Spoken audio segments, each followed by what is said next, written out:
Hey guys, just got a bit of an update on the headlights.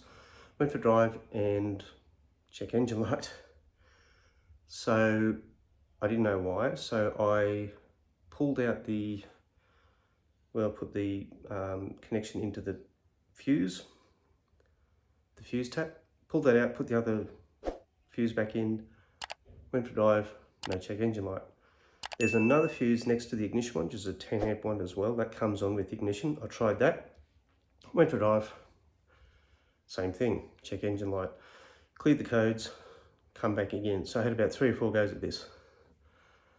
So I thought there's got to be a way, and there is. When you pull the fuse for the AFS system to stop the flashing warning light, I thought, well, that's a 12 volt thing, comes on with the ignition. Will that work? So I plugged that in, did a really crappy wiring, I'll show you in a minute, and went for a long drive, no check engine light. So that might be a problem. So if any of you are having issues, put the wire, and I'll show you how I've done it. I'll do that now. But this might work. This may be a solution. Okay, so no longer under here. Run a wire back here.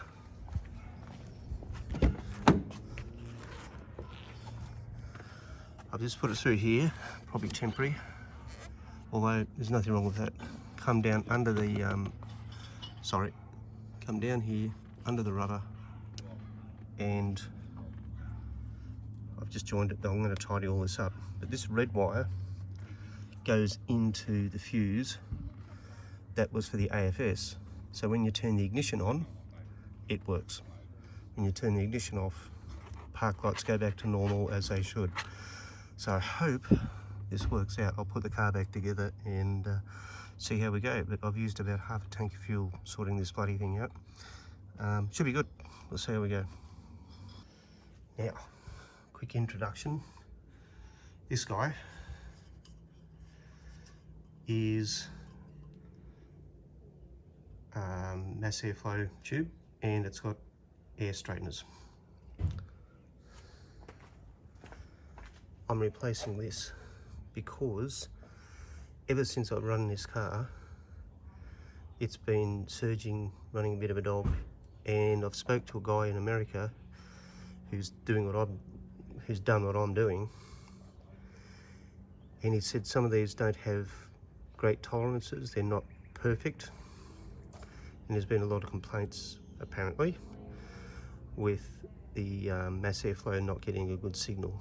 So this replaces this section here, so that will be in a future video. If it's not raining tomorrow, it will be tomorrow. I may have to trim this. I will show you. So that will sit there. Now as you can see the length, now unless I cut the hose here, but I prefer to have it back here a bit. So I may have to cut an inch off the tube.